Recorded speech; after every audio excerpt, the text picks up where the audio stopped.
Part 3. Now that the trash and mediocrity have been dealt with, we can get back to some good stuff for segment 3, the best non-2023 movies I watched for the first time in 2023. AKA quite a few classics that I had procrastinated watching for a long ass time. Anyways, getting to my top favorites, this will be a top 12 because that's the number of movies that I really liked that I watched for the first time last year, excluding 2023 films. Anyways, ba-bam. The Ring by my boy Gore Verbinski. Atmosphere out the ass, great Hans Zimmer score, good stuff. The Double Life of Veronique, however it's pronounced, by Mr. Three Colors. Love the look of this film, very colorful yet often very dimly lit at the same time. And yeah, this film is an interesting watch. It's about two identical women, and you're kind of drawing similarities between them, and getting some themes out of the characterization, but the movie never really coalesces into something super concrete that ties everything together, at least not on a first viewing. And I guess a lot of people feel that way even after multiple viewings from what I've read, but it's not in a way that feels unsatisfying. There's just something about the film that draws you in. It never really fully explains itself, but when everything's said and done, it felt like it didn't really need to. Trainspotting by overrated ass Danny Boyle. Sunshine is mid, Slumdog and Steve Jobs are good enough. Haven't seen the rest. Either way, this film, super solid and easily my favorite by him. Excellent performance from Ewan McGregor, great use of narration. Reminded me of A Clockwork Orange in certain ways for whatever reason. Weird camera angles, delinquency, Britishness. Liked it quite a bit. Dirty Harry, an example of a film where it's probably most known for having scenes from it uploaded to YouTube in 2006 with titles like Clint Eastwood, You Feel Lucky Punk, Most Badass Scene Ever, HD, and despite that it's uploaded in like 480p. Regardless, the movie itself, it's quite good. Okay, I'm not doing the John Campea meme again, but it was good. Really memorable shot choices throughout. I was pretty much hooked from the opening scene, and yeah, all led by Clint Eastwood at the top of his game as an actor. Next up, we have Tar, which came out in 2022, might have went wide in 2023, but yeah, still, it makes the list because it's good stuff. I've always thought Cate Blanchett was good as an actress, maybe I just hadn't seen enough of her work, but she is outstanding in this.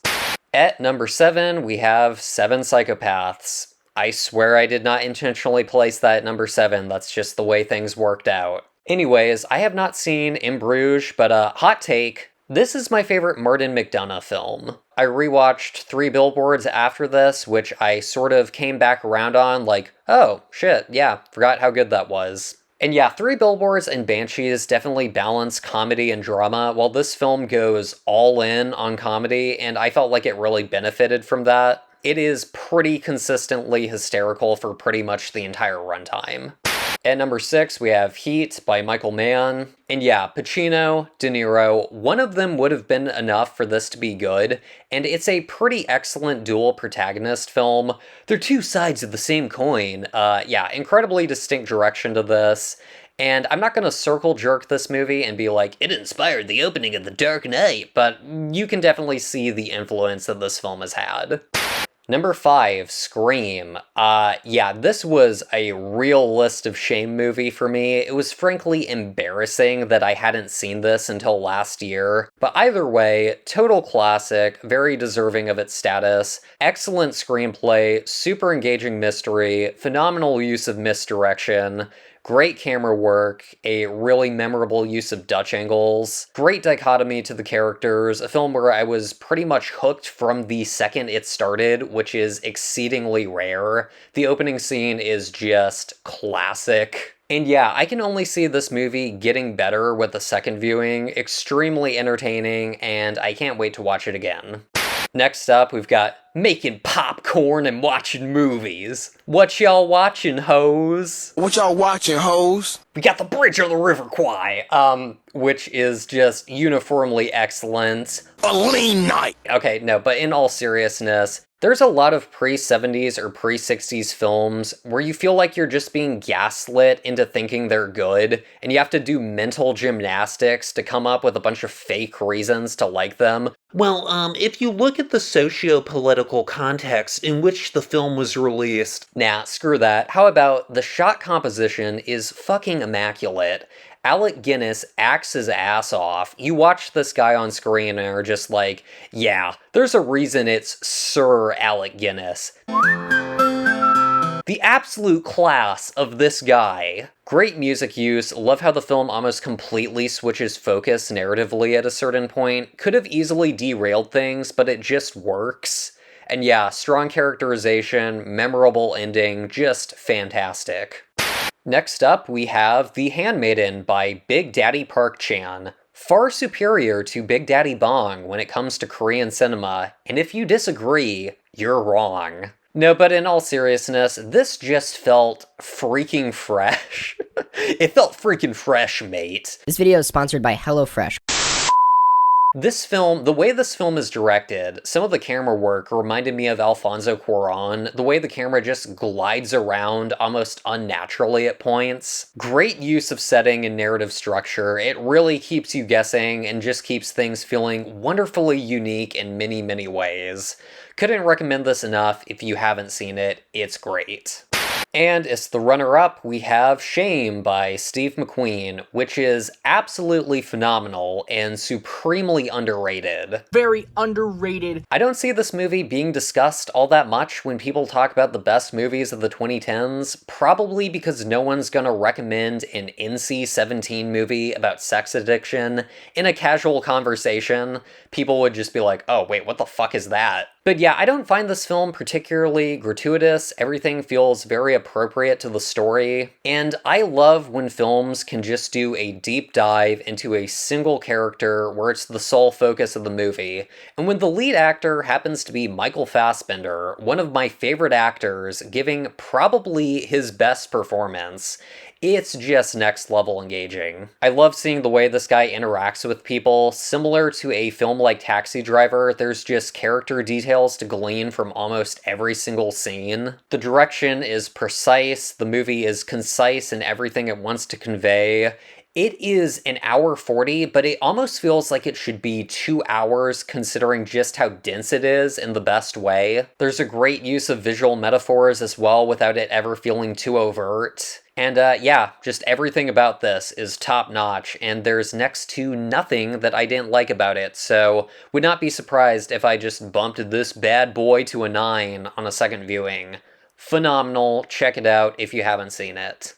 And in first place, my favorite movie that I've seen in about 3 years, Lawrence of Arabia. Oh, fuck yeah, this is the shit! This movie took about 30 seconds into the overture for the main theme melody to hit, where I was just convinced that this movie would be great. And it was. From the first shot of this movie, it is just operating on such a level of perfectionism. The use of space within the frame, the color palette, the lighting, everything about this movie is visually flawless. It is one of the best shot films of all time.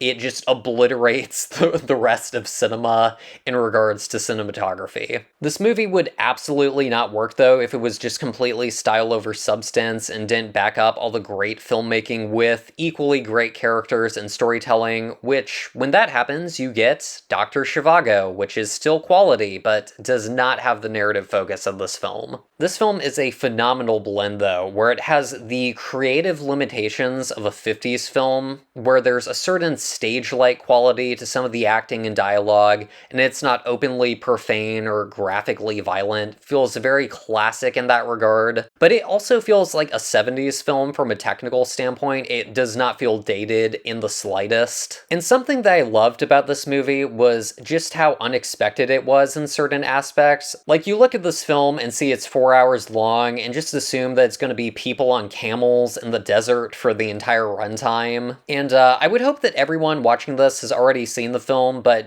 I'll keep things somewhat vague just in case.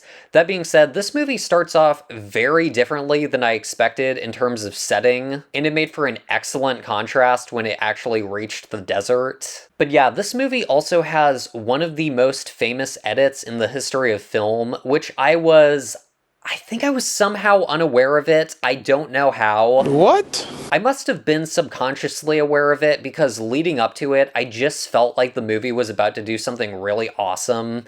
And when it happened, it was about 100 times better than I could have expected. And it was great to be able to experience a truly iconic filmmaking moment for myself and just be blown away by it without having any expectation of, this is the iconic part that you're expected to like. I was just able to experience it the way it was meant to be seen, and yeah, very unfortunate that the editor passed away, with her final credits being 50 Shades of Dog Shit and the I already work around the clock Harrison Ford movie. Like, talk about a downgrade. Anyways, getting back on track. This film easily has some of the best use of setting that I've ever seen in a film. No film has ever made the desert a character to the extent that this film does, and you can very much see its influence on films like Raiders of the Lost Ark and Star Wars. The scale of the desert in this film is conveyed so fucking well. They would never make a movie like this in the same way today. If this movie was made today, it would just be a bunch of ugly-ass RX screens on a soundstage in digital sunlight. There's a reason this film's principal photography lasted for over a year. Like, you have these extreme wide shots where the sand is just untouched, not a single footprint, and you just think, how long did it take for them to get every single one of these shots? Because it's not like something that you can just mess up and easily do another take of. And there's certain elements in the landscape of the film where it's not like you can just move location and find an easier replacement if you mess up. I mean, this film is just so much effort put into every single aspect. Getting back to the scale of the desert, the pacing in this film is excellent and very deliberate. Like when characters say, oh, it'll take weeks to travel to that place, you feel the weight of that time. It's not like, oh, they just teleport there and whatever. It's perfectly done as well, where it never becomes boring, but you feel that amount of time pass within the story. And yeah, ultimately this film is a great character piece, and there's a real sadness to T.E. Lawrence's journey throughout the film, and the film ultimately ends on that kind of downer note, which is great. I love films like that. And yeah, after everything's said and done, mild spoilers, I guess, he's still lacking a sense of place and identity. So yeah, the setting of the film and the barren, vast emptiness of the desert is just perfect. And yeah, I could talk about this film for an hour, but I will leave it there for now. I cannot wait to rewatch this. One of the most memorable first viewing experiences of any film ever for me. With repeat viewings, I think this is just easily gonna become an all-time favorite, and I'll probably just bump this shit to a 10 eventually and be embarrassed that I ever gave it an 8. And wrapping things up with a quick final segment, here is every movie I rewatched and really liked in 2023. Some obvious picks here, but there might be a few you haven't seen, or maybe something that could inspire a rewatch. Anyways, Mission Impossible Ghost Protocol, Mission Impossible Fallout, Big Trouble in Little China, John Wick, Yeah, I think, yeah. Mission Impossible Rogue Nation, Lady Bird, Army of Darkness, 3 Billboards Outside Ebbing, Missouri, Boogie Nights, Magnolia, Evil Dead 2, The Conformist, fairly underseen despite being one of the best reviewed films of all time. Pretty astounding cinematography from Vittorio Storaro, who also did Apocalypse Now. Really complex characterization. It's great, and yeah, more people should check it out. Sicario, great film, even better than I remembered. Marriage Story, liked it on my first viewing, loved it on a second viewing. The Breakfast Club, Fargo, The Conversation, one of Gene Hackman's best performances, phenomenal piano-based score from David Shire. Punch Drunk Love, The Master, The Exorcist, Taxi Driver. Frankly embarrassing that I lowered this to a 9 between my first and second viewings. One of the best screenplays of all time, one of the best performances of all time.